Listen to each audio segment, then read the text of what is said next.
भगवंत मान ने कहा जे कमीशन ने कार्रवाई ना की तां विढांगे संघर्ष। ते श्रोमणी कमेटी दफ्तर के बाहर धरने ते बैठे 523 मुलाजम कमेटी वालों मुड़ बहाल। किरपाल सिंह बडूंगर के कार्यकाल समय भर्ती हुए इन्हां मुलाजमां ते लगे सन बेनीमियां दे दोष। लोंगोवाल ने अज मुड़ कीता बहाल। ते हुणे दी खबरां दा विस्तार। राफेल सौदे ते केंद्र दी मोदी सरकार नूं सुप्रीम कोर्ट तो वड्डा झटका लगा है। अदालत ने राफेल डील ते मोदी सरकार दे सारे इतराज खारिज कर दिते ने। 3 जज्जां दी बेंच ने कहा कि जो कागज अदालत विच पेश किए गए ने ये मनणयोग ने। सुप्रीम कोर्ट ने सरकार दी अर्जी खारिज करदिआं कहा कि लीक होए दस्तावेज सबूतां वजों मनणयोग ने ते उन्हां दी जांच की जाएगी। राफेल नाल संबंधित जो भी कागजात सामने आए ने वो सारे इस मामले की सुनवाई का हिस्सा होंगे। दरअसल केंद्र सरकार ने राफेल डील संबंधी अखबार में छपी रिपोर्ट ते इतराज जताया सी। सरकार ने कहा सी कि वो चोरी हुए दस्तावेज सम ते सुप्रीम कोर्ट उन्हां ते सुनवाई ना करे, पर सुप्रीम कोर्ट ने अज इन्हां दस्तावेजां नाल संबंधित सरकार दे सारे इतराज ते अर्जियां खारिज कर दित्तियां ने। कोर्ट दे अज दे ताज़ा फैसले तो बाद इस मामले दे पटिशनकर्ता अरुण शौरी ने कहा कि सरकार राफेल दे मुद्दे ते देश नूं गुमराह कर रही है। उधर कोर्ट दे इस फैसले तो बाद विरोधी धिर कांग्रेस नूं भी सरकार दी झाड़ करन दा मौका मिल गया है। कांग्रेस दे कौमी बुलारे रणदीप सिंह सुरजेवाला ने इस संबंधी ट्वीट करके कोर्ट दा धन्नवाद कीता ते मोदी नूं करारा जवाब दिता। The 3 judges have given a unanimous judgment in which they have rejected the government's argument that firstly that these documents cannot be considered because, as the Attorney General said, they are stolen documents. I mean, this was on the face of it a very peculiar argument, because if somebody is going to do something wrong, he is not going to take out full-page advertisements in newspapers. So it has that evidence has to be excavated. But the Attorney General said these are stolen documents. That has been rejected. Second argument was that these are privileged documents because they relate to defense and so on. Our argument was that precisely because they relate to defense, you must examine them, because it affects the security of the country. It affects what you have. These are documents that relate to the issues which you have raised in your order. You asked for this evidence and we have provided it. So the court has accepted our pleas and rejected the arguments of the government in a, all the judges concurring with the Chief Justice giving one reasoning and Justice Joseph giving another reasoning, complementary reasoning. मुख्यमंत्री captain Amarinder Singh ने प्रधानमंत्री नरेंद्र मोदी वालों वार-वार चोण ज़ाब्ते की उलंघना की जांच संबंधी चोण commission नूं लिखती शिकायत की है। उन्होंने इल्जाम लगाया कि प्रधानमंत्री नवे वोटरां नूं लुभाउण लई वार-वार बालाकोट ते पुलवामा हमले का जिक्र कर रहे हैं, जो कि बेहद शर्मनाक है। उन्होंने चोण कमीशन कोल पीएम खिलाफ सख्त कार्रवाई करने की मांग की है।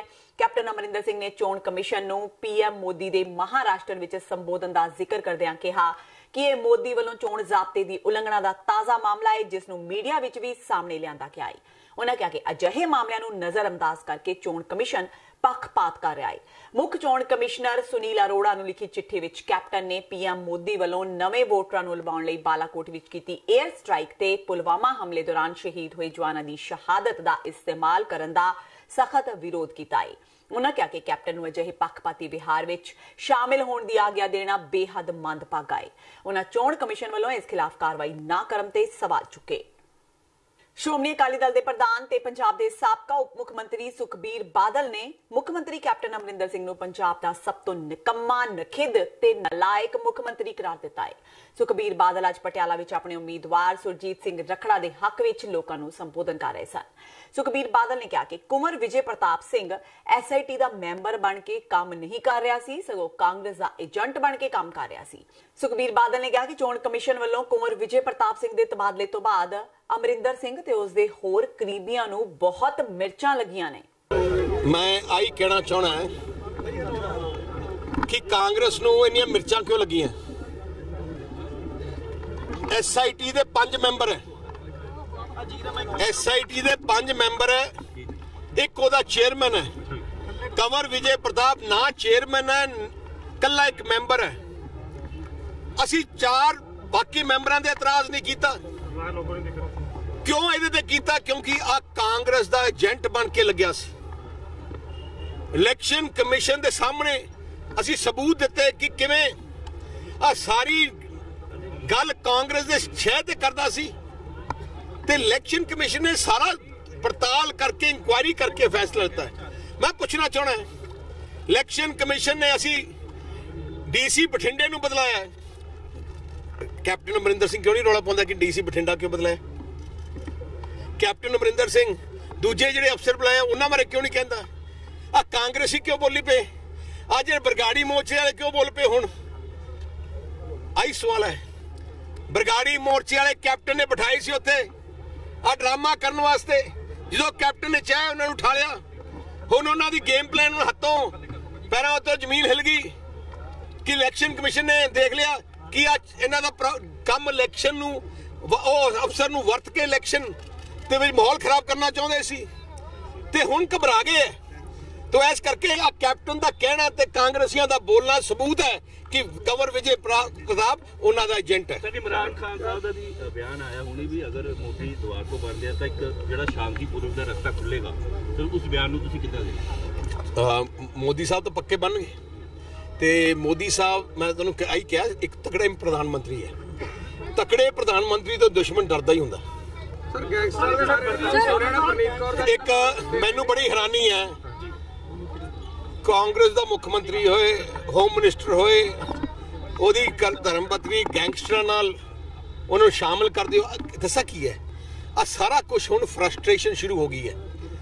कांग्रेस नूं पता लग गया कि हार रहे हैं, इस करके हर दा पेच लाने की कोशिश कर रहे हैं, पर कोई दा पेच नहीं चलना। जो उन्होंने तबाही लियांदी है पंजाब की जनता बदल लोगी। कांग्रेस कहती है अकाली दल दे हत्थां विच खेड रहे इलेक्शन कमीशन। कांग्रेस कहती है अकाली दल ते बीजेपी दे हत्थां विच खेड रहे इलेक्शन कमीशन। इलेक्शन कमीशन अज दा इंस्टीट्यूशन नहीं है। ਇਹਦਾ मतलब कोई हाई कोर्ट फैसला दे दे आप कहेंगे हाई कोर्ट कर रहे हैं। आ कॉन्स्टिट्यूशन पोस्ट है जेड़ा उन्होंने डीसी बदल गया ਉਹਦੇ ਬਾਰੇ क्यों नहीं बोल रहे? क्योंकि ਤੁਸੀਂ ਪਰਸੋਂ ਜਲੰਧਰ ਕਿਹਾ ਸੀ ਕਿ ਤੁਹਾਡੇ ਵੇਲੇ ਜ਼ਿਆਦਾ ਵਧੀਆ ਇਨਵੈਸਟੀਗੇਸ਼ਨ ਚੱਲ ਰਹੀ ਸੀ ਬਰਗਾੜੀ ਉਹਦੀ ਟ੍ਰੈਵਲ ਕਰ ਹਾਂਜੀ ਕੰਪਲੇਂਟ ਕਰੋਗੇ 100%। ਇੱਕ ਉਹਨਾਂ ਨੇ ਪ੍ਰੈਸ ਨੋਟ ਜਾਰੀ ਕੀਤਾ ਕਿ ਅਸੀਂ ਜਿਹੜੀ ਹੈਗੀ ਸਪੋਰਟ ਕਾਂਗਰਸ ਦੀ ਕਰਾਂਗੇ ਰਿਟਰਨ ਵੀ ਗੈਂਗਸਟਰ ਸਾਰੇ ਗੈਂਗਸਟਰ ਸਪੋਰਟ ਕਰਨਗੇ ਜਿਹੜੇ ਸ਼ਾਮਲ ਹੋਏ ਸੀ ਸਾਰੇ। ਸੋ ਗੈਂਗਸਟਰਾਂ ਦੀ ਸਪੋਰਟ ਲੈਣਾ ਚਾਹੁੰਦੇ ਪੰਜਾਬ ਨੂੰ ਦੇਖੋ ਕਿਹੋ ਜਿਹੇ ਹਾਲਾਤ 'ਚ ਭੇਜਣਾ ਚਾਹੁੰਦੇ ਆ। ਉਧਰ ਕੁੰਵਰ ਵਿਜੇ ਪ੍ਰਤਾਪ ਸਿੰਘ ਦੀ ਬਦਲੀ ਦੇ ਮਾਮਲੇ ਵਿੱਚ ਕਾਂਗਰਸ ਤੋਂ ਬਾਅਦ ਆਮ ਆਦਮੀ ਪਾਰਟੀ ਵੀ ਉਹਨਾਂ ਦੇ ਹੱਕ ਵਿੱਚ ਨਿੱਤਰ ਆਈ ਹੈ। ਪਾਰਟੀ ਦੇ ਇੱਕ ਵਫਦ ਵੱਲੋਂ ਪੰਜਾਬ ਦੇ ਮੁੱਖ ਚੋਣ ਅਧਿਕਾਰੀ ਨਾਲ ਮੁਲਾਕਾਤ ਕਰਕੇ ਮੰਗ ਕੀਤੀ ਗਈ ਹੈ ਕਿ ਕੁੰਵਰ ਵਿਜੇ ਪ੍ਰਤਾਪ ਸਿੰਘ ਖਿਲਾਫ ਕੀਤੀ ਗਈ ਕਾਰਵਾਈ ਤੇ ਇੱਕ ਵਾਰ ਫਿਰ ਝਾਤ ਪਾਈ ਜਾਵੇ, ਕਿਉਂਕਿ ਪਾਰਟੀ ਦਾ ਮੰਨਣਾ ਹੈ ਕਿ ਇਸ ਤਰ੍ਹਾਂ ਦੀ ਕਾਰਵਾਈ ਇੱਕ ਇਮਾਨਦਾਰ ਅਧਿਕਾਰੀ ਖਿਲਾਫ ਗਲਤ ਹੈ। ਆਮ ਆਦਮੀ ਪਾਰਟੀ ਦੇ ਵਿਰੋਧੀ ਧਿਰ ਦੇ ਆਗੂ ਹਰਪਾਲ ਚੀਮਾ ਨੇ ਵਿਧਾਇਕ ਅਮਨ ਅਰੋੜਾ ਸਮੇਤ ਪੰਜਾਬ ਦੇ ਮੁੱਖ ਚੋਣ ਅਧਿਕਾਰੀ ਨਾਲ ਮੁਲਾਕਾਤ ਕੀਤੀ ਤੇ ਉਹਨਾਂ ਨੂੰ ਮੰਗ ਪੱਤਰ ਸੌਂਪਿਆ ਤੇ ਉਹਨਾਂ ਨੇ ਅਪੀਲ ਕੀਤੀ ਕਿ ਇਸ ਮਾਮਲੇ ਦੀ ਦੁਬਾਰਾ ਜਾਂਚ ਕੀਤੀ ਜਾਣੀ ਚਾਹੀਦੀ ਹੈ। ਅੱਜ ਅਸੀਂ ਪੰਜਾਬ ਦੇ ਚੋਣ ਇਲੈਕਸ਼ਨ ਕਮਿਸ਼ਨ ਨੂੰ ਮਿਲ ਕੇ ਆਏਗੇ। ਅਸੀਂ ਇਲੈਕਸ਼ਨ ਕਮਿਸ਼ਨ ਨੂੰ ਮਿਲ ਕੇ ਆਏਗੇ ਕਿ ਪੰਜਾਬ ਦੇ ਵਿੱਚ ਸਿੱਟ ਬਣੀ ਹੋਈ ਆ ਗੁਰੂ ਗ੍ਰੰਥ ਸਾਹਿਬ ਦੀ ਬੇਅਦਬੀ ਨੂੰ ਲੈ ਕੇ ਸਿੱਟ ਬਣੀ ਸੀ, ਜਸਟਿਸ ਰਣਜੀਤ ਸਿੰਘ ਕਮਿਸ਼ਨ ਦੀ ਰਿਪੋਰਟ ਦੇ ਆਧਾਰ ਤੇ ਉਹ ਜਾਂਚ ਕਰ ਰਹੀ ਸੀ, ਜਿਹਦੇ ਵਿੱਚ ਕੁੰਵਰ ਵਿਜੇ ਪ੍ਰਤਾਪ ਜਿਹੜੇ ਮੈਂਬਰ ਸੀਗੇ IPS ਅਧਿਕਾਰੀ ਸੀ ਜਿਹੜੇ IG ਸੀਗੇ ਉਹਨਾਂ ਨੂੰ ਇਲੈਕਸ਼ਨ ਕਮਿਸ਼ਨ ਨੇ ਹਟਾ ਦਿੱਤਾ ਗਿਆ ਸੀ। ਉਹਦੇ ਅਗੇਂਸਟ ਅਸੀਂ ਦੇ ਕੇ ਆਏਗੇ ਵੀ ਉਹਨਾਂ ਜਿਹੜਾ ਆਰਡਰ ਹੈਗਾ 5/4/19 ਦਾ 5/4/19 ਦਾ ਆਰਡਰ ਵਾਪਸ ਲਿਆ ਜਾਵੇ, ਰੀਕਾਲ ਕੀਤਾ ਜਾਵੇ, ਰਿਵਿਊ ਕੀਤਾ ਜਾਵੇ, ਕਿਉਂਕਿ ਸਿੱਟ ਜਿਹੜੀ ਹੈਗੀ ਆ ਉਹ ਕਨਕਲੂਜਨ ਦੇ ਨੇੜੇ ਪਹੁੰਚ ਚੁੱਕੀ ਸੀਗੀ। ਅੰਤਿਮ ਪੜਾਅ ਜਿਹੜੀ ਹੀ ਰਿਪੋਰਟ ਜਾ ਚੁੱਕੀ ਸੀਗੀ ਔਰ ਜਾਣਬੁੱਝ ਕੇ ਜਿਹੜਾ ਹੈਗਾ ਕਿਸੇ ਨਾ ਕਿਸੇ ਤਰੀਕੇ ਨਾਲ ਅਕਾਲੀ ਦਲ ਨੇ ਡੀਰੇਲ ਕਰਨ ਦੇ ਲਈ ਉਸ ਜਿਹੜੀ ਸਿੱਟ ਆ ਉਹਦੀ ਜਾਂਚ ਨੂੰ ਪ੍ਰਭਾਵਿਤ ਕਰਨ ਦੇ ਲਈ ਝੂਠੀ ਜਿਹੜੀ ਸ਼ਿਕਾਇਤ ਦਿੱਤੀ ਸੀ ਉਹਦੇ ਖਿਲਾਫ ਅਸੀਂ ਲਿਖ ਕੇ ਦੇ ਕੇ ਆਏ ਤਾਂ ਕਿ ਇਲੈਕਸ਼ਨ ਕਮਿਸ਼ਨ ਆਫ ਇੰਡੀਆ ਦੁਬਾਰਾ ਰਿਵਿਊ ਕਰ ਸਕੇ, ਦੁਬਾਰਾ ਜਿਹੜਾ ਹੈਗਾ ਆਪਣੇ ਆਰਡਰ ਨੂੰ ਰੀਕਾਲ ਕਰ ਸਕੇ ਔਰ ਦੁਬਾਰਾ ਜਿਹੜੀ ਜਾਂਚ ਆ ਉਸੇ ਤਰ੍ਹਾਂ ਜਾਰੀ ਰਹਿ ਸਕੇ। SIT ਦੇ ਮੈਂਬਰ ਕੁੰਵਰ ਵਿਜੇ ਪ੍ਰਤਾਪ ਸਿੰਘ ਦੇ ਤਬਾਦਲੇ ਦੇ ਮਾਮਲੇ ਤੇ ਆਪ ਆਗੂ ਭਗਵੰਤ ਮਾਨ ਨੇ ਕੈਪਟਨ ਅਮਰਿੰਦਰ ਸਿੰਘ ਨੂੰ ਘੇਰਿਆ ਹੈ। ਮਾਨ ਨੇ ਕਿਹਾ ਕਿ ਕੈਪਟਨ ਨੇ ਬਾਦਲਾਂ ਨੂੰ ਬਚਾਉਣ ਲਈ ਹੀ ਕੁੰਵਰ ਵਿਜੇ ਪ੍ਰਤਾਪ ਸਿੰਘ ਦਾ ਤਬਾਦਲਾ ਕਰਵਾਇਆ ਹੈ। ਉਹਨਾਂ ਕਿਹਾ ਕਿ Aam Aadmi party SIT member Kunwar Vijay Pratap Singh ਦੇ ਤਬਾਦਲੇ ਦੀ ਸਮੀਖਿਆ ਕਰਨ ਲਈ ਚੋਣ ਕਮਿਸ਼ਨ ਨੂੰ ਲਿਖੇਗੀ।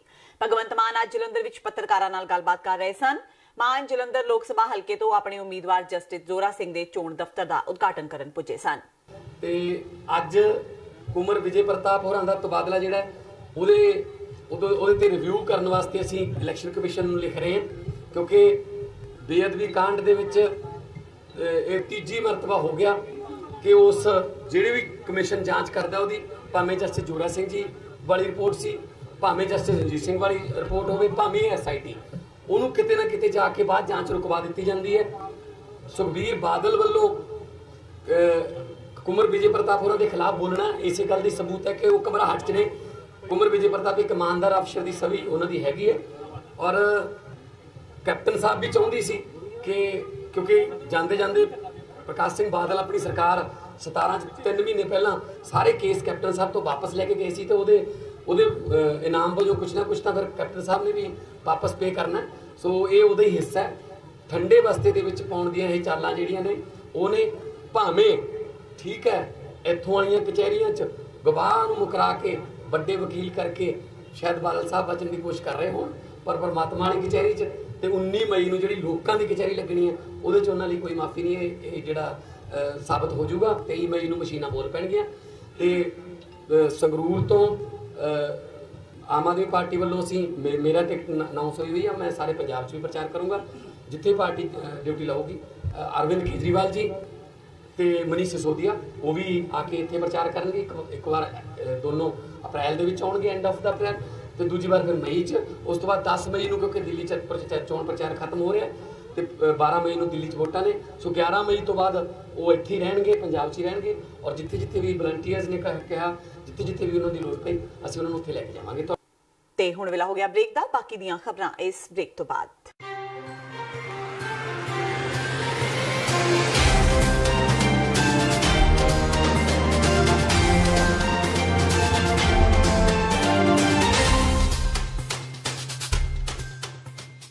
ਕੀ ਤੁਸੀਂ ਆਪਣੇ ਟੈਕਸਿਸ ਨੂੰ ਲੈ ਕੇ ਚਿੰਤਤ ਹੋ? ਤੁਸੀਂ ਆਪਣੀ ਕਮਾਈ ਲਈ ਮਿਹਨਤ ਕਰਦੇ ਹੋ, ਭਾਵੇਂ ਤੁਸੀਂ ਨੌਕਰੀ ਵਿੱਚ ਹੋਵੋ ਜਾਂ ਆਪਣਾ ਬਿਜ਼ਨਸ ਚਲਾਉਂਦੇ ਹੋ। ਜਦੋਂ ਟੈਕਸ ਭਰਨ ਦਾ ਸਮਾਂ ਆਉਂਦਾ ਤਾਂ ਤੁਹਾਨੂੰ ਇੱਕ ਭਰੋਸੇਯੋਗ ਟੈਕਸ ਅਕਾਊਂਟੈਂਟ ਦੀ ਲੋੜ ਹੈ ਜੋ ਟੈਕਸ ਬੈਲੈਂਸ ਦਾ ਤੁਹਾਡੇ ਪੱਖ ਵਿੱਚ ਜਾਣਾ ਯਕੀਨੀ ਬਣਾਵੇ। ਸਿਆਟਲ ਦੀ ਜਾਣੀ ਪਹਿਚਾਣੀ company accurate accountants and taxes ਤੁਹਾਡੀ ਸੇਵਾ ਵਿੱਚ ਹਾਜ਼ਰ ਹੈ। ਅਸੀਂ ਹਰ ਤਰ੍ਹਾਂ ਦੇ ਟੈਕਸ ਭਰਨ ਵਿੱਚ ਤੁਹਾਡੀ ਮਦਦ ਕਰਾਂਗੇ। ਟੈਕਸ ਸੰਬੰਧੀ ਕਿਸੇ ਵੀ ਤਰ੍ਹਾਂ ਦੇ ਸਵਾਲ ਲਈ ਅੱਜ ਹੀ ਸਾਡੇ ਤੱਕ ਪਹੁੰਚ ਕਰੋ। Accurate accountants and Texas.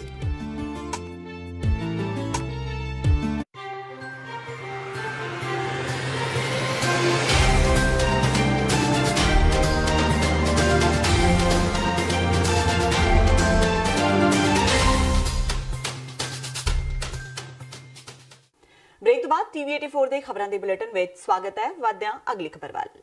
ਆਪਣੀ ਬਿਆਨਾਂ ਕਾਰਨ ਅਕਸਰ ਚਰਚਾ ਵਿੱਚ ਰਹਿਣ ਵਾਲੇ ਜ਼ੀਰਾ ਤੋਂ ਵਿਧਾਇਕ ਕੁਲਬੀਰ ਸਿੰਘ ਜ਼ੀਰਾ ਨੇ ਬਰਗਾੜੀ ਮਾਮਲੇ ਦੀ ਜਾਂਚ ਕਰ ਰਹੀ ਐਸਆਈਟੀ ਦੇ ਮੈਂਬਰ ਕੁੰਵਰ ਵਿਜੇ ਪ੍ਰਤਾਪ ਸਿੰਘ ਦੇ ਤਬਾਦਲੇ ਤੇ ਬੋਲਦਿਆਂ ਸੁਖਬੀਰ ਬਾਦਲ ਤੇ ਨਿਸ਼ਾਨਾ ਬਿੰਨਿਆ ਹੈ। ਜ਼ੀਰਾ ਨੇ ਕਿਹਾ ਕਿ ਬਾਦਲਾਂ ਨੂੰ ਇਸ ਗੱਲ ਦਾ ਖਦਸ਼ਾ ਸੀ ਕਿ ਐਸਆਈਟੀ ਚੋਣਾਂ ਦੌਰਾਨ ਉਹਨਾਂ ਨੂੰ ਗ੍ਰਿਫਤਾਰ ਕਰ ਸਕਦੀ ਹੈ ਤੇ ਇਸ ਲਈ ਉਹਨਾਂ ਕੁੰਵਰ ਵਿਜੇ ਪ੍ਰਤਾਪ ਸਿੰਘ ਦਾ ਤਬਾਦਲਾ ਕਰਵਾ ਦਿੱਤਾ। ਜ਼ੀਰਾ ਨੇ ਕਿਹਾ ਕਿ ਸੁਖਬੀਰ ਬਾਦਲ ਪੰਜਾਬ ਵਿੱਚੋਂ ਜਿੱਥੋਂ ਮਰਜ਼ੀ ਇਲੈਕਸ਼ਨ ਲੜ ਲੈਣ, ਉਹਨਾਂ ਦੀ ਹਾਰ ਯਕੀਨੀ ਹੈ। ਕਿ ਜਿਹੜਾ ਕੁੰਵਰ ਵਿਜੇ ਪ੍ਰਤਾਪ ਇੱਕ ਇਮਾਨਦਾਰ ਅਫਸਰ ਹੈ ਔਰ ਜਿਹੜੀ ਸਿੱਟ ਬਣੀ ਸੀ ਜੋ ਕੈਪਟਨ ਅਮਰਿੰਦਰ ਸਿੰਘ ਜੀ ਵੱਲੋਂ ਜਿਹੜੀ ਸਿੱਟ ਬਣਾਈ ਗਈ ਸੀ, ਇਸ ਸਿੱਟ ਦੇ ਉੱਪਰ ਵਧੀਆ ਕੰਮ ਚੱਲ ਰਿਹਾ ਸੀ, ਜਿਹਦੇ ਵਿੱਚ ਪਹਿਲਾਂ ਚਾਹੇ ਐਸਐਸਪੀ ਨੂੰ ਫੜਿਆ ਗਿਆ, ਚਾਹੇ ਉਸ ਤੋਂ ਬਾਅਦ ਆਈਜੀ ਉਮਰਾਨ ਅੰਕਲ ਨੂੰ, ਚਾਹੇ ਮਨਤਾਰ ਸਿੰਘ ਬਰਾੜ ਦੀ ਗੱਲ ਕਰ ਰਹੀ ਹੈ ਔਰ ਬਾਰੀ ਜਿਹੜੀ ਸੀ ਹੁਣ ਉਹ ਪ੍ਰਕਾਸ਼ ਸਿੰਘ ਬਾਦਲ ਤੇ ਸੁਖਬੀਰ ਸਿੰਘ ਬਾਦਲ ਦੀ ਸੀ।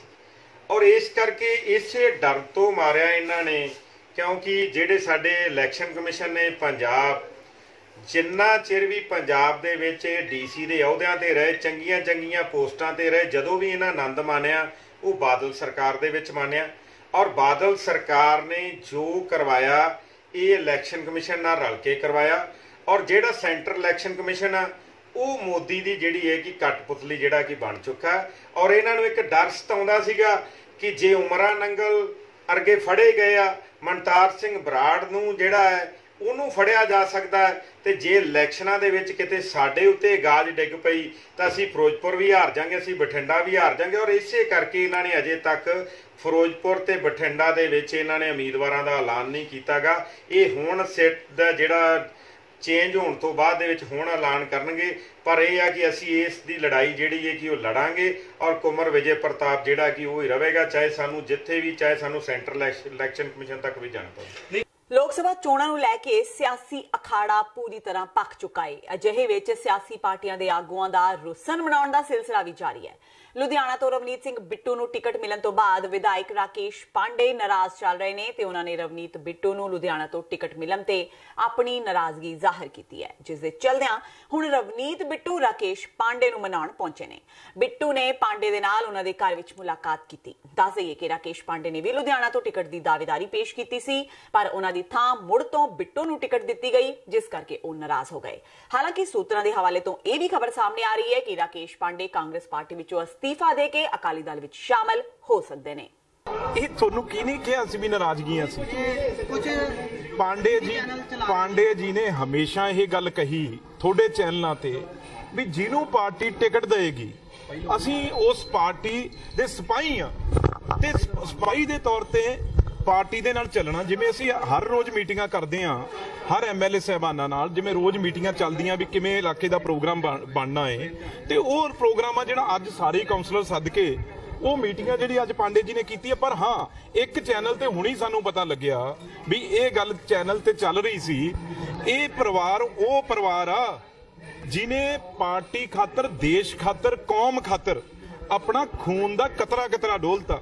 ਤੇ ਤੁਸੀਂ ਸੋਚ ਸਕਦੇ ਹੋ ਵੀ ਇਹ ਪਾਰਟੀ ਛੱਡ ਕੇ ਕਿਸੇ ਪਾਰਟੀ ਜਾਣਗੇ? ਮੈਂ ਸਮਝਦਾ ਇਹ ਮੰਦਭਾਗੀ ਗੱਲ ਆ। ਇਹ ਜਿਹੜੀ ਗਮਰਾਹ ਕਰਨ ਵਾਲੀ ਜਿਹਨੇ ਗੱਲ ਚਲਾਈ ਆ, ਅਸੀਂ ਤਾਂ ਅੱਜ ਆਪਣੇ ਹਲਕੇ ਦਾ ਪ੍ਰੋਗਰਾਮ ਬਣਾਉਣ ਆਏ ਹੋਏ ਆ, ਤੇ ਜਿਹਨੇ ਜਾਨ ਕੁਰਬਾਨੀ ਦਿੱਤੀ ਹੋਵੇ ਪਾਰਟੀ ਲਈ, ਤੁਸੀਂ ਸੋਚ ਸਕਦੇ ਹੋ ਵੀ ਉਹਦਾ ਪੁੱਤ 6 ਵਾਰ ਜਿਹੜਾ ਪਾਰਟੀ ਦਾ ਐਮਐਲਏ ਰਿਹਾ ਹੋਵੇ, ਉਹ ਆਪਣੀ ਪਾਰਟੀ ਤੋਂ, ਪਾਰਟੀ ਮਾਂ ਹੁੰਦੀ ਆ, ਉਹ ਪਾਰਟੀ ਨੂੰ ਛੱਡ ਕੇ ਕਦੇ ਕਿੰਤੂ ਪਰੰਤੂ ਹੋ ਸਕਦਾ ਹੈ? ਇਸ ਕਰਕੇ ਇਹ ਗਲਤ ਗੱਲ ਕੀਤੀ ਹੈ ਕਿਸੇ ਨੇ। ਅੱਜ ਵੀ ਮੈਂ ਤੁਹਾਨੂੰ ਕਹਿਣਾ, ਪਾਂਡੇ ਜੀ ਖੜੇ ਆ, ਸਭ ਤੋਂ ਵੱਧ ਲੀਡ ਪਿਛਲੀ ਵਾਰ ਵੀ ਨਾਰਥ ਚੋਂ ਸੀ ਕਾਂਗਰਸ ਪਾਰਟੀ ਦੀ, ਇਸ ਵਾਰ ਵੀ ਮੇਰੀ ਵਾਰੀ ਆ ਇਲੈਕਸ਼ਨ ਆ ਜਿਹੜੀ ਸਭ ਤੋਂ ਵੱਧ ਲੀਡ ਆ ਜਿਹੜੀ ਉਹ ਪਾਂਡੇ ਜੀ ਦੇ ਹਲਕੇ ਨਾਰਥ ਚ ਰਹੇਗੀ। ਇਹ ਤੁਹਾਡੇ ਮੂਹਰੇ ਸਾਬਤ ਹੋ ਜਾਏਗਾ। ਮੈਂ ਕਦੇ ਕਿਹਾ ਵੀ ਮੇਰੀ ਨਾਰਾਜ਼ਗੀ ਹੈ ਕਿਸੇ ਨਾਲ? ਗਿਲਾ ਜ਼ਰੂਰ ਹੈਗਾ, ਮੈਂ ਅੱਜ ਵੀ ਕਹਿੰਦਾ ਗਿਲਾ ਸੀਗਾ। ਗਿਲਾ ਤਾਂ ਚੱਲਦਾ ਰਹਿੰਦਾ, ਨਹੀਂ ਜਿੱਥੇ ਕਿਤੇ ਫੇਰ ਨਹੀਂ ਆਪਸ ਵਿੱਚ ਖਿਆਲਾਤ ਮਿਲਣਗੇ ਤਾਂ ਅਸੀਂ ਇੱਕ ਦੂਸਰੇ ਨੂੰ ਕਵਾਂਗੇ ਤਾਂ ਸਹੀ ਨਾ ਵੀ ਆਹ ਗੱਲ ਗਲਤ ਹੈਗੀ ਆ। ਪਰ ਗਿਲਾ ਤਾਂ ਮੈਂ ਹੁਣ ਵੀ ਕਹਿੰਦਾ, ਮੇਰਾ ਸੀਐਮ ਸਾਹਿਬ ਨਾਲ ਵੀ ਸੀਗਾ, ਹੈਗਾ ਗਿਲਾ ਅੱਜ ਵੀ ਸੀਐਮ ਸਾਹਿਬ ਨਾਲ ਹੈਗਾ ਵਾ। ਪਰ ਲੜਾਈ ਨਹੀਂ ਕੋਈ ਵੀ ਕਿਸੇ ਵੀ ਗੱਲ ਦੀ। ਜਿੱਥੇ ਕਿਤੇ ਖਿਆਲਾਤ ਨਹੀਂ ਮਿਲਦੇ ਹੈਗੇ ਕਿਸੇ ਨਾਲ ਵੀ ਹੋਣ, ਚਾਹੇ ਮੈਂ ਆਪਣੀ ਗੱਲ ਜ਼ਰੂਰ ਕਵਾਂਗਾ, ਔਰ ਸਾਰਿਆਂ ਨੂੰ ਪਤਾ ਵੀ ਮੈਂ ਆਪਣੀ ਗੱਲ ਕਲੀਅਰਲੀ ਕਹਿਣਾ ਹੁੰਦਾ ਵਾ। ਮੈਂ ਕਦੇ ਕੁਛ ਜੇ ਤੁਸੀਂ ਸਾਰਿਆਂ ਨੇ ਭੇਜ ਰਹੇ ਹੋ ਤਾਂ ਸ਼ਾਇਦ ਮੈਂ ਜ਼ਰੂਰ ਜਾ ਰਿਹਾ, ਮੈਂ ਤਾਂ ਨਹੀਂ ਜਾ ਰਿਹਾ, ਨਾ ਮੇਰਾ ਪਰਿਵਾਰ ਜਾ ਰਿਹਾ। ਸਰਕਾਰੀ ਤੇ ਪ੍ਰਾਈਵੇਟ ਡਾਕਟਰਾਂ ਦੁਆਰਾ ਗਰੀਬ ਜਨਤਾ ਨੂੰ ਆਪਣੇ ਕਮਿਸ਼ਨਾਂ ਵਾਲੀਆਂ ਮੈਡੀਕਲ ਦੁਕਾਨਾਂ ਤੋਂ ਮਹਿੰਗੇ ਰੇਟ ਤੇ ਮਿਲਣ ਵਾਲੀਆਂ ਦਵਾਈਆਂ ਲਿਖ ਕੇ ਲੁੱਟਿਆ ਜਾ ਰਿਹਾ ਹੈ ਤੇ ਪੰਜਾਬ ਸਰਕਾਰ ਵੀ ਕੁਝ ਨਹੀਂ ਕਰ ਰਹੀ। ਇਹ ਦੋਸ਼ ਲਗਾਏ ਨੇ ਲੱਖਾ ਸਿਧਾਨਾ ਨੇ। ਸਿਧਾਨਾ ਨੇ ਪੰਜਾਬ ਦੇ ਸਿਹਤ ਮੰਤਰੀ ਬ੍ਰਹਮ ਮਹਿੰਦਰਾ ਤੇ ਵੀ ਦੋਸ਼ ਲਗਾਏ ਨੇ ਕਿ ਸਿਹਤ ਮੰਤਰੀ ਦੇ ਰਿਸ਼ਤੇਦਾਰ ਜੋ ਕਿ ਦਵਾਈਆਂ ਦੀਆਂ ਕੰਪਨੀਆਂ ਚਲਾਉਂਦੇ ਨੇ ਤੇ ਇਸ ਲਈ ਸਿਹਤ ਮੰਤਰੀ ਵੀ ਇਸ ਮਾਮਲੇ ਤੇ ਚੁੱਪੀ ਧਾਰੇ ਬੈਠੇ ਨੇ। ਇਸ ਪੂਰੇ ਮਸਲੇ ਤੇ ਲੱਖਾ ਸਿਧਾਨਾ ਨੇ ਅੱਜ ਪ੍ਰਦਰਸ਼ਨ ਕੀਤਾ ਤੇ ਸਰਕਾਰ ਵਿਰੁੱਧ ਨਾਅਰੇਬਾਜ਼ੀ ਕੀਤੀ। ਅੱਜ ਦੇ ਧਰਨੇ ਦਾ ਏਜੰਡਾ ਜਿਹੜੀ ਡਾਕਟਰਾਂ ਨੇ ਬਹੁਤ ਵੱਡੇ ਪੱਧਰ ਤੇ ਲੁੱਟ ਮਚਾਈ ਹੋਈ ਹੈ, ਉਹਦੇ ਖਿਲਾਫ ਜਿਹੜਾ ਇੱਕ ਸਾਡਾ ਮਾਰਚ ਹੈ, ਡਾਕਟਰਾਂ ਦੇ ਖਿਲਾਫ ਵੀ ਹੈ, ਸਰਕਾਰਾਂ ਦੇ ਖਿਲਾਫ ਵੀ ਹੈ ਵੀ ਕਿਉਂ ਨਹੀਂ ਸਰਕਾਰਾਂ ਨੂੰ ਨੱਥ ਪਾ ਰਹੀਆਂ। ਸਰਕਾਰੀ ਵੀ ਡਾਕਟਰ ਵਿੱਚ ਹੀ ਰਲੇ ਹੋਏ ਨੇ, ਚਾਹੇ ਉਹ ਸਿਵਲ ਸਰਜਨ ਹੈ, ਚਾਹੇ ਦੂਜੇ ਕੋਈ ਏਐਮਓ ਹੈ, ਚਾਹੇ ਇੱਥੇ ਜਿਹੜੇ ਪ੍ਰਾਈਵੇਟ ਸਾਰੇ ਰਲੇ ਹੋਏ ਨੇ। ਇਹ ਨਹੀਂ ਵੀ ਇਕੱਲੇ ਪ੍ਰਾਈਵੇਟ ਲੁੱਟ ਕਰਦੇ, ਵਿੱਚੇ ਮੈਡੀਕਲ ਵਾਲੇ ਸਾਰਾ ਕੁਝ ਰਲਿਆ ਹੋਇਆ। ਸਾਰੀਆਂ ਜਿਹੜੀਆਂ ਕੁੱਤੀਆਂ ਨੇ ਉਹ ਚੋਰਾਂ ਨਾਲ ਰਲ ਗਈਆਂ ਤੇ ਇਸੇ ਕਰਕੇ ਇਹ ਬਹੁਤ ਵੱਡੇ ਪੱਧਰ ਦੇ ਉੱਤੇ ਲੁੱਟ ਹੁੰਦੀ ਹੈ। ਅਸੀਂ ਇੱਕ ਤੁਹਾਨੂੰ ਉਦਾਹਰਨ ਦੇ ਦਿੰਦੇ ਆ। ਇੱਕ ਟੀਕਾ ਖਰੀਦਿਆ ਸੀ, ਕਿਹੜੀ ਕੰਪਨੀ ਆ? ਬਿੰਦੇ ਕੰਪਨੀ ਲਿਖੀ ਹੋਈ ਹੈ। ਉਹ ਅਸੀਂ 1200 ਰੁਪਏ ਦਾ ਖਰੀਦਿਆ ਡਾਕਟਰ ਦੀ ਦੁਕਾਨ ਦੇ ਵਿੱਚੋਂ, ਬਾਹਰੋਂ ਜਾ ਕੇ ਖਰੀਦਿਆ ਸੀ 270 ਰੁਪਈਆਂ ਦਾ। ਐਡੀ ਵੱਡੀ ਲੁੱਟ ਆ। ਅਨੇਕਾਂ ਹੀ ਦਵਾਈਆਂ ਸਾਡੇ ਕੋਲ ਲਿਖੀਆਂ ਹੋਈਆਂ, ਕਿਹੜੀ ਦਾ ਨਾਂ ਲੱਗੇ। ਜਿਹੜੀ 5 ਰੁਪਈਆਂ ਦੀ ਦਵਾਈ ਆ, ਉਹ ਇਹ ਨਹੀਂ ਵੀ ਆਪਾਂ ਉਹਨੂੰ 5 ਵਾਲੀ ਨੂੰ 7 ਦੀ 10 ਦੀ ਲਾ ਲਓ, 5 ਵਾਲੀ 50 ਦੀ ਵੀ ਲਾਉਂਦੇ, 5 ਵਾਲੀ 500 ਦੀ ਲਾਉਂਦੇ ਆ। ਸਰਜਰੀ ਰੇਟ ਨੇ ਉਹ ਕੋਈ ਤੈਅ ਨਹੀਂ ਹੈਗੇ, ਕੋਈ 50 ਲੈਂਦਾ, ਕੋਈ 70 ਲੈਂਦਾ, ਕੋਈ ਲੱਖ ਲਈ ਜਾਂਦਾ। ਕਿਸੇ MRI ਸਕੈਨਾਂ ਨੇ, ਅਲਟਰਾਸਾਊਂਡ ਨੇ, ਉਹਦਾ ਕੋਈ ਰੇਟ ਨਹੀਂ ਹੈ। ਉਹ 3500 ਦੀ 5500 ਲਈ ਜਾਂਦਾ, 6000 ਦੇ ਵਿੱਚ ਡਾਕਟਰਾਂ ਦੇ ਕਮਿਸ਼ਨ ਹੈਗੇ ਨੇ। ਬੜੀਆਂ ਗੱਲਾਂ ਨੇ ਜਿਹੜੀਆਂ ਅਸੀਂ ਮੰਗਾਂ ਦੇ ਵਿੱਚ ਰੱਖੀਆਂ ਨੇ। ਤੇ ਸਭ ਤੋਂ ਵੱਡੀ ਗੱਲ, ਦਵਾਈਆਂ 'ਚ ਕਿੱਥੇ ਘਪਲਾ ਹੋ ਰਿਹਾ। ਬ੍ਰਹਮ ਮਹਿੰਦਰਾ ਜਿਹੜਾ ਪੰਜਾਬ ਦਾ ਸਿਹਤ ਮੰਤਰੀ ਹੈ, ਉਹਦੀਆਂ ਆਪਣੀਆਂ ਦਵਾਈ ਦੀਆਂ ਕੰਪਨੀਆਂ ਨੇ, ਉਹ ਆਪਣੀਆਂ ਦਵਾਈਆਂ ਸਪਲਾਈ ਕਰਦਾ, ਚਾਹੇ ਸਰਕਾਰੀ ਹਸਪਤਾਲ ਹੋਣ ਚਾਹੇ ਦੂਜੇ ਹਸਪਤਾਲ ਹੋਣ।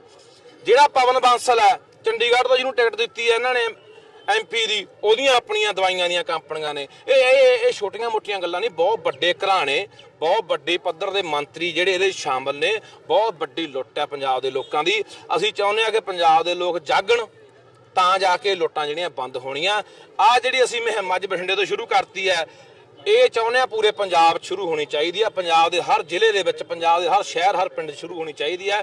ਲੋਕ ਜਾਗਣ, ਲੋਕ ਅਵੇਅਰ ਹੋਣ, ਲੋਕਾਂ ਦੇ ਬਿੱਲ ਮੰਗਣ, ਸਾਰੀ ਦਵਾਈ ਦਾ ਹਿਸਾਬ ਕਿਤਾਬ ਮੰਗਣ, ਸਰਜਰੀ ਦਾ ਡੋਟ ਸਾਰਾ ਹਿਸਾਬ ਕਿਤਾਬ ਦਿੱਤਾ ਜਾਵੇ। ਪੂਰਾ 5 ਲੱਖ ਦਾ ਇੱਕ ਬਿੱਲ ਦੇ ਦਿੰਦੇ ਆ, ਵਿੱਚ ਉਹਦੇ 'ਚ ਨਹੀਂ ਦੱਸਦੇ ਵੀ ਆਹ ਰੁਪਏ ਇੰਨੇ ਕਾਸਟ ਦੇ ਆ, ਇੰਨੇ ਆਪਰੇਟ ਦੇ ਆ, ਇੰਨੇ ICU ਦੇ ਆ, ਇੰਨੇ ਵੈਂਟੀਲੇਟਰ ਦੇ ਆ। ਕੱਲਾ ਬਿੱਲ ਕੋਈ ਨਹੀਂ ਦਿੰਦਾ। ਸੋ ਇਸ ਨੂੰ ਲੈ ਕੇ ਅੱਜ ਅਸੀਂ ਇਹ ਮੁਹਿੰਮ ਸ਼ੁਰੂ ਕੀਤੀ ਹੈ। ਇਹਨਾਂ ਦੀ ਮੀਟਿੰਗ ਹੋਈ 8 ਤਰੀਕ ਨੂੰ ਡਾਕਟਰ ਬਡਿਆਲ ਦੇ ਘਰੇ। ਬਡਿਆਲ ਪਤਾ ਕੀ ਬੋਲਿਆ? ਕਹਿੰਦਾ ਰੌਲਾ ਪੈਂਦਾ ਹੀ ਹੁੰਦਾ, 5-7 ਦਿਨ ਕੋਈ ਗੱਲ ਨਹੀਂ, ਆਪੇ ਲੋਕ ਸ਼ਾਂਤ ਹੋ ਜਾਣਗੇ।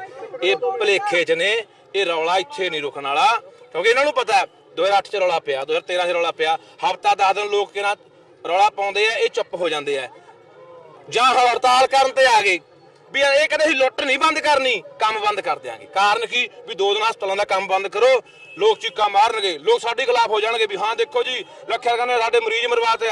ਇਹ ਸਾਰੇ ਰਲੇ ਮਿਲੇ ਹੋਏ ਨੇ। ਜੇ ਪੂਰੇ ਪੰਜਾਬ 'ਚ ਮੁਹਿੰਮ ਚੱਲ ਪਏ, ਕਿੱਥੇ ਹਸਪਤਾਲ ਬੰਦ ਕਰ ਦੇਣਗੇ ਇਹ। ਸੋ ਇਹੀ ਸਾਡੀ ਅੱਜ ਲੋਕਾਂ ਨੂੰ ਅਪੀਲ ਆ ਵੀ ਆਓ ਯਾਰ ਉੱਠ ਕੇ ਛੱਡ ਦਿਓ, ਕੋਈ ਸਰਕਾਰ ਸਾਡੀ ਬਚਤ ਕਰੂਗੀ। ਅਗਲੀ ਗੱਲ ਅਸੀਂ ਮਨਪ੍ਰੀਤ ਬਾਦਲ ਨੂੰ ਕਹਿਣਾ ਚਾਹੁੰਦੇ ਹਾਂ। ਮਨਪ੍ਰੀਤ ਬਾਦਲ ਇੱਕ ਇਮਾਨਦਾਰ ਛਵੀ ਵਾਲਾ ਨੇਤਾ, ਪਰ ਅੱਜ ਉਹਨੂੰ ਆਪਣੀ ਇਮਾਨਦਾਰੀ ਦਾ ਪ੍ਰਤੱਖ ਪ੍ਰਮਾਣ ਦੇਣਾ ਪੈਣਾ ਹੈ ਕਿ ਅੱਜ ਉਹਦੇ ਬਠਿੰਡੇ ਜਿੱਥੋਂ ਸ਼ਹਿਰ ਦੇ ਵਿੱਚੋਂ, ਜਿੱਥੋਂ ਉਸ ਹਲਕੇ 'ਚੋਂ MLA ਹੈ ਤੇ ਪੰਜਾਬ ਦਾ ਮੰਤਰੀ ਹੈ, ਉਹਦੇ ਹਲਕੇ ਦੇ ਵਿੱਚ ਕੀ ਹੋ ਰਿਹਾ। ਡਾਕਟਰਾਂ ਨੇ ਕਿੰਨੀ ਲੁੱਟ ਮਚਾਈ ਹੋਈ ਹੈ, ਉਹਨੂੰ ਕਿਉਂ ਨਹੀਂ ਨੱਥ ਪਾਈ। ਜਿਹੜੀ ਸਿਵਲ ਸਰਜਨ ਆਪਣੇ ਬਠਿੰਡੇ ਵਾਲਾ, ਇਹਨੂੰ ਹਰ ਹਸਪਤਾਲ ਦਾ ਜਿਹੜਾ ਪ੍ਰਾਈਵੇਟ ਸਰਕਾਰੀ ਹਸਪਤਾਲ ਦਾ ਡਾਕਟਰ ਹੈ, ਹਰ ਹਸਪਤਾਲ ਦੇ ਵਿੱਚੋਂ ਹਰ ਸਰਕਾਰੀ ਡਾਕਟਰ ਇੱਕ 10,000 ਰੁਪਏ ਇੱਕ ਮਹੀਨੇ ਦਾ ਹਰ ਡਾਕਟਰ ਦਿੰਦਾ।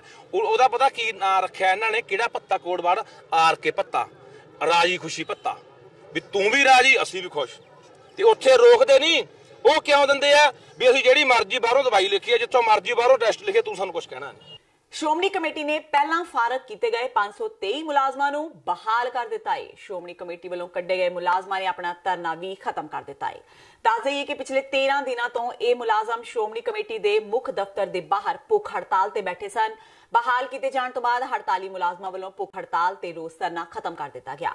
ਜ਼ਿਕਰਯੋਗ ਹੈ ਕਿ ਇਹ ਸਾਰੇ 523 ਮੁਲਾਜ਼ਮ ਸਾਬਕਾ ਪ੍ਰਧਾਨ ਕਿਰਪਾਲ ਸਿੰਘ ਬਡੂਮਗਰ ਦੇ ਕਾਰਜਕਾਲ ਦੌਰਾਨ ਭਰਤੀ ਕੀਤੇ ਗਏ ਸਨ। ਜਦੋਂ ਮੌਜੂਦਾ ਪ੍ਰਧਾਨ ਭਾਈ ਗੋਬਿੰਦ ਸਿੰਘ ਲੋਂਗੋਵਾਲ ਨੇ ਕਾਰਜਭਾਰ ਸੰਭਾਲਿਆ ਤਾਂ ਇਹਨਾਂ ਮੁਲਾਜ਼ਮਾਂ ਦੀ ਭਰਤੀ ਤੇ ਬੇਨੀਮੀਆਂ ਦੇ ਇਲਜ਼ਾਮ ਲੱਗੇ। ਇਸ ਲਈ ਇਹਨਾਂ ਨੂੰ ਫਾਰਗ ਕਰ ਦਿੱਤਾ ਗਿਆ ਸੀ, ਜਿਨ੍ਹਾਂ ਨੂੰ ਅੱਜ ਦੁਬਾਰਾ ਬਹਾਲ ਕਰ ਦਿੱਤਾ ਗਿਆ। ਸੋ ਜਿਸ ਤਰ੍ਹਾਂ ਡਾਕਟਰ ਸਾਹਿਬ ਨੇ ਦੱਸਿਆ, ਉਹ ਜਿਹੜੀ ਸਰਮੋਲ ਜੀ ਬਣਾਈ ਸੀ, ਇਹਨੇ ਸਾਰੀ ਭੁੱਖ ਹੜਤਾਲ ਕਰਕੇ ਤੁਹਾਡੇ ਨਾਲ ਸਾਰਾ ਜਿਹੜਾ ਮਸਲਾ ਹੱਲ ਕਰੂਗਾ ਸਾਰਾ, ਕਿਉਂਕਿ ਇਹਨਾਂ ਦੀ ਰਿਪੋਰਟ ਦੇ ਮੁਤਾਬਕ ਇਸ ਸਾਰੇ ਨੂੰ ਜਾ ਰਹੇ ਆ ਸਾਰੇ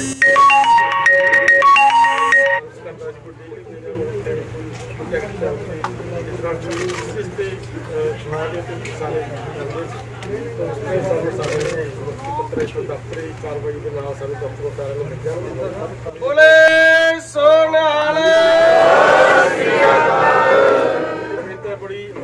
ਪੰਜਾਬ ਵਿੱਚ ਕਾਲੇ ਦੌਰ ਦੌਰਾਨ 1994 ਵਿੱਚ ਰੋਪੜ ਵਿੱਚ ਸੁਖਪਾਲ ਸਿੰਘ ਨੂੰ ਗੁਰਨਾਮ ਸਿੰਘ ਬੰਡਾਲਾ 10 ਉਸ ਸਮੇਂ ਰੋਪੜ ਦੇ DSP ਪਰਮਰਾਜ ਸਿੰਘ ਉਮਰਾ ਨੰਗਲ ਤੇ ਫੇਕ ਐਨਕਾਊਂਟਰ ਦਾ ਇਲਜ਼ਾਮ ਲੱਗਾ ਸੀ। 11 ਸਾਲ ਬਾਅਦ ਇਸ ਮਾਮਲੇ ਵਿੱਚ FIR ਦਰਜ ਹੋਈ ਸੀ, ਜਿਸ ਨੂੰ ਉਮਰਾ ਨੰਗਲ ਨੇ ਹਾਈ ਕੋਰਟ ਵਿੱਚ ਚੁਣੌਤੀ ਦਿੱਤੀ। ਹਾਈ ਕੋਰਟ ਨੇ ਮਾਮਲੇ ਦੀ ਮੁੜ ਜਾਂਚ ਲਈ ਸਿੱਟ ਗਠਿਤ ਕਰਨ ਦਾ ਫੈਸਲਾ ਸੁਣਾਇਆ ਹੈ, ਜਿਸ ਵਿੱਚ ਹਾਈ ਕੋਰਟ ਦੇ ਸਾਬਕਾ ਜੱਜ ਸ਼ਾਮਿਲ ਹੋਣਗੇ। ਸਿੱਟ ਵਿੱਚ ਰਿਟਾਇਰਡ ਜੱਜ ਤੋਂ ਇਲਾਵਾ ਕੌਣ ਸ਼ਾਮਿਲ ਹੋਏਗਾ, ਇਸ ਨੂੰ ਲੈ ਕੇ ਪੇਚ ਫਸ ਗਿਆ ਹੈ, ਜਿਸ ਤੇ ਫੈਸਲਾ ਲੈਣਾ ਅਜੇ ਬਾਕੀ ਹੈ। ਇਸ ਫਰਜ਼ੀ ਐਨਕਾਊਂਟਰ ਵਿੱਚ ਫਸੇ IG ਪਰਮਰਾਜ ਸਿੰਘ ਉਮਰਾ ਨੰਗਲ ਦੇ ਵਕੀਲ ਨੇ ਕਿਹਾ ਕਿ ਪੰਜਾਬ ਪੁਲਿਸ ਪਹਿਲਾਂ ਹੀ ਉਹਨਾਂ ਨੂੰ ਫਸਾਏ ਜਾਣ ਦੀ ਤਾਕ ਵਿੱਚ ਹੈ। ਅਜਿਹੇ ਵਿੱਚ ਸਿੱਟ ਵਿੱਚ ਪੰਜਾਬ ਪੁਲਿਸ ਦੇ ਅਧਿਕਾਰੀ ਸ਼ਾਮਿਲ ਨਾ ਹੋਣ, ਇਸ ਤੇ ਪੰਜਾਬ ਦੇ ਐਡਵੋਕੇਟ ਜਨਰਲ ਅਤੁਲ ਨੰਦਾ ਨੇ ਕਿਹਾ ਕਿ ਇਸ ਮਾਮਲੇ ਦੀ ਜਾਂਚ ਸੂਬਾ ਵਿਜੀਲੈਂਸ ਤੋਂ ਕਰਵਾਈ ਜਾ ਸਕਦੀ ਹੈ। ਵਿਜੀਲੈਂਸ ਗ੍ਰਹਿ ਸਕੱਤਰ ਦੇ ਅਧੀਨ ਹੈ, DGP ਦੇ ਨਹੀਂ। ਉੱਥੇ ਹੀ ਦੂਜੇ ਪਾਸੇ ਪਟੀਸ਼ਨਰ ਦਲਬੀਰ ਕੌਰ ਦੇ ਵਕੀਲ ਨੇ ਕਿਹਾ ਕਿ ਇਸ ਸਿੱਟ ਵਿੱਚ ਹਾਈ ਕੋਰਟ ਦੇ ਰਿਟਾਇਰਡ ਜੱਜ ਤੋਂ ਇਲਾਵਾ ਜਿਸ ਹੋਰ ਅਧਿਕਾਰੀ ਨੂੰ ਸ਼ਾਮਿਲ ਕੀਤਾ ਜਾਵੇ, ਇੱਕ ਤਾਂ ਉਹ IG ਉਮਰਾ ਨੰਗਲ ਤੋਂ ਸੀਨੀਅਰ ਹੋਵੇ, ਦੂਜਾ ਉਹ ਸੂਬੇ ਦੇ ਬਾਹਰ ਦੀ ਕਿਸੇ ਪੁਲਿਸ ਦਾ ਉੱਚ ਅਧਿਕਾਰੀ ਹੋਣਾ ਚਾਹੀਦਾ ਹੈ। ਇਸ ਉਮਰਾ ਨੰਗਲ ਦੇ ਵਕੀਲ ਨੇ ਕਿਹਾ ਕਿ ਉਹਨਾਂ ਨੂੰ 1 ਦਿਨ ਦਾ ਸਮਾਂ ਦਿੱਤਾ ਜਾਵੇ, ਉਹ ਇਸ ਮਾਮਲੇ ਵਿੱਚ ਆਪਣੇ ਕਲਾਇੰਟ ਨਾਲ ਗੱਲ ਕਰਕੇ ਹਾਈ ਕੋਰਟ ਨੂੰ ਜਾਣਕਾਰੀ ਦੇ ਦੇਣਗੇ। ਦਲੀਲ ਸੁਣਨ ਤੋਂ ਬਾਅਦ ਕੋਰਟ ਨੇ ਸੁਣਵਾਈ ਮੁਲਤਵੀ ਕਰ ਦਿੱਤੀ ਹੈ। ਸਪੈਸ਼ਲ ਟਾਸਕ ਫੋਰਸ ਦੀ ਲੁਧਿਆਣਾ ਟੀਮ ਨੇ ਇੱਕ ਨਸ਼ਾ ਤਸਕਰ ਨੂੰ ਕਰੋੜਾਂ ਦੀ ਹੈਰੋਇਨ ਸਮੇਤ ਗ੍ਰਿਫਤਾਰ ਕੀਤਾ ਹੈ। STF ਦੀ ਟੀਮ ਦੇ ਦਾਅਵੇ ਅਨੁਸਾਰ ਉਹਨਾਂ ਥਾਣਾ ਮਿਹਰਬਾਨ ਅਧੀਨ ਆਉਂਦੇ ਰਾਹੋਂ ਰੋਡ ਤੇ ਪਿੰਡ ਨੇੜੇ ਖਾਸ ਨਾਕੇਬੰਦੀ ਕੀਤੀ ਹੋਈ ਸੀ ਤਾਂ ਉਸ ਸਮੇਂ ਸਾਹਮਣੇ ਤੋਂ ਇੱਕ ਮੋਟਰਸਾਈਕਲ ਸਵਾਰ ਵਿਅਕਤੀ ਆਇਆ। ਜਦੋਂ ਸ਼ੱਕ ਦੇ ਆਧਾਰ ਤੇ ਉਸ ਦੀ ਤਲਾਸ਼ੀ ਲਈ ਗਈ ਤਾਂ ਉਸ ਕੋਲੋਂ 550 ਗ੍ਰਾਮ ਹੈਰੋਇਨ ਦੀ ਖੇਪ ਬਰਾਮਦ ਕੀਤੀ ਗਈ। ਦੋਸ਼ੀ ਦੀ ਪਛਾਣ ਪਟਿਆਲਾ ਦੇ ਸੂਰਜ ਪ੍ਰਤਾਪ ਸਿੰਘ ਵਜੋਂ ਹੋਈ ਹੈ। STF ਨੇ ਦੋਸ਼ੀ ਖਿਲਾਫ ਮਾਮਲਾ ਦਰਜ ਕਰਕੇ ਅਗਲੀ ਜਾਂਚ ਆਰੰਭ ਦਿੱਤੀ ਹੈ ਕਿ ਨਾਕਾਬੰਦੀ ਕੀਤੀ ਹੋਈ ਸੀ, ਜਿਸ ਪਾਸ ਮੁਖਬਰੀ ਹੋਈ ਕਿ ਇੱਕ ਆਰੋਪੀ ਸੂਰਜ ਪ੍ਰਤਾਪ ਸਿੰਘ ਜੋ ਪਟਿਆਲੇ ਦਾ ਰਹਿਣ ਵਾਲਾ, ਇਹਨੇ ਥੋੜੀ ਦੇਰ ਦੇ ਵਿੱਚ ਲੁਧਿਆਣੇ ਵੱਲੋਂ ਰਾਹੋਂ ਰੋਡ ਰਾਹੀਂ ਹੈਰੋਇਨ ਦੀ ਸਪਲਾਈ ਦੇਣ ਜਾਣਾ, ਜਿਨ੍ਹਾਂ ਨੇ ਮੁਖਬਰੀ ਦੇ ਆਧਾਰ ਤੇ ਮੁਕੱਦਮਾ ਨੰਬਰ 41 NDPS ਐਕਟ ਥਾਣਾ ਮਿਹਰਬਾਨ 'ਚ ਦਰਜ ਕਰਾਇਆ। ਤੇ ਇਹ ਸਨ ਹੁਣ ਤੱਕ ਦੀਆਂ ਖਬਰਾਂ। ਜਾਂਦੇ ਜਾਂਦੇ ਇੱਕ ਵਾਰ ਫੇਰ ਨਜ਼ਰ ਮਾਰਦੇ ਹਾਂ ਮੁੱਖ ਖਬਰਾਂ ਤੇ। ਰਾਫੇਲ ਡੀਲ ਬਣੇਗੀ ਚੁਣਾਵੀ ਮੁੱਦਾ। ਰਾਫੇਲ ਡੀਲ ਮਾਮਲੇ ਵਿੱਚ ਪ੍ਰਧਾਨ ਮੰਤਰੀ ਨਰਿੰਦਰ ਮੋਦੀ ਨੂੰ ਸੁਪਰੀਮ ਕੋਰਟ ਵੱਲੋਂ ਝਟਕਾ। ਮੋਦੀ ਦੀ ਅਰਜ਼ੀ ਕੀਤੀ ਖਾਰਜ, ਲੀਕ ਹੋਏ ਦਸਤਾਵੇਜ਼ਾਂ ਨੂੰ ਮੰਨਿਆ ਸਹੀ। ਕੈਪਟਨ ਅਮਰਿੰਦਰ ਸਿੰਘ ਨੇ ਚੋਣ ਕਮਿਸ਼ਨ ਕੋਲ ਲਗਾਈ ਨਰਿੰਦਰ ਮੋਦੀ ਦੀ ਸ਼ਿਕਾਇਤ। ਕਿਹਾ ਮੋਦੀ ਬਾਰ-ਬਾਰ ਕਰ ਰਹੇ ਨੇ ਚੋਣ ਜ਼ਾਬਤੇ ਦੀ ਉਲੰਘਣਾ। ਨੌਜਵਾਨ ਵੋਟਰਾਂ ਨੂੰ ਭਰਮਾਉਣ ਲਈ ਵਾਰ-ਵਾਰ ਕਰ ਰਹੇ ਨੇ ਬਾਲਾਕੋਟ ਤੇ ਪੁਲਵਾਮਾ ਹਮਲੇ ਦਾ ਜ਼ਿਕਰ। ਸੁਖਬੀਰ ਬਾਦਲ ਨੇ ਫੇਰ ਵਿੰਨੇ ਕੈਪਟਨ ਤੇ ਨਿਸ਼ਾਨੇ। ਕੈਪਟਨ ਨੂੰ ਦੱਸਿਆ ਇਤਿਹਾਸ ਦਾ ਸਭ ਤੋਂ ਨਖਿੱਧ ਤੇ ਨਿਕੰਮਾ ਮੁੱਖ ਮੰਤਰੀ। ਕੁੰਵਰ ਵਿਜੇ ਪ੍ਰਤਾਪ ਸਿੰਘ ਦੇ ਤਬਾਦਲੇ ਨੂੰ ਠਹਿਰਾਇਆ ਜਾਇਜ਼। ਆਮ ਆਦਮੀ ਪਾਰਟੀ ਵੀ ਉਤਰੀ ਕੁੰਵਰ ਵਿਜੇ ਪ੍ਰਤਾਪ ਸਿੰਘ ਦੇ ਹੱਕ ਵਿੱਚ। ਚੀਮਾ ਨੇ ਚੋਣ ਕਮਿਸ਼ਨ ਨੂੰ ਦਿੱਤਾ ਮੰਗ ਪੱਤਰ। ਭਗਵੰਤ ਮਾਨ ਨੇ ਕਿਹਾ ਜੇ ਕਮਿਸ਼ਨ ਨੇ ਕਾਰਵਾਈ ਨਾ ਕੀਤੀ ਤਾਂ ਵਿੱਢਾਂਗੇ ਸੰਘਰਸ਼। ਤੇ ਸ਼੍ਰੋਮਣੀ ਕਮੇਟੀ ਦਫ਼ਤਰ ਦੇ ਬਾਹਰ ਧਰਨੇ ਤੇ ਬੈਠੇ 523 ਮੁਲਾਜ਼ਮ ਕਮੇਟੀ ਵੱਲੋਂ ਮੁੜ ਬਹਾਲ। ਕਿਰਪਾਲ ਸਿੰਘ ਬਡੂੰਗਰ ਦੇ ਕਾਰਜਕਾਲ ਸਮੇਂ ਭਰਤੀ ਹੋਏ ਇਹਨਾਂ ਮੁਲਾਜ਼ਮਾਂ ਤੇ ਲੱਗੇ ਸਨ ਬੇਨੇਮੀਆਂ ਦੇ ਦੋਸ਼। ਲੋਂਗੋਵਾਲ ਨੇ ਅੱਜ ਮੁੜ ਕੀਤਾ ਬਹਾਲ। ਇਸ ਨਾਲ ਹੀ TV 84 ਦਾ ਖਬਰਾਂ ਦਾ ਇਹ ਬੁਲੇਟਿਨ ਖਤਮ ਹੁੰਦਾ ਹੈ। ਮੈਨੂੰ ਹਰਪ੍ਰੀਤ ਕੌਰ ਨੂੰ ਦਿਓ ਇਜਾਜ਼ਤ। ਸਤਿ ਸ਼੍ਰੀ ਅਕਾਲ।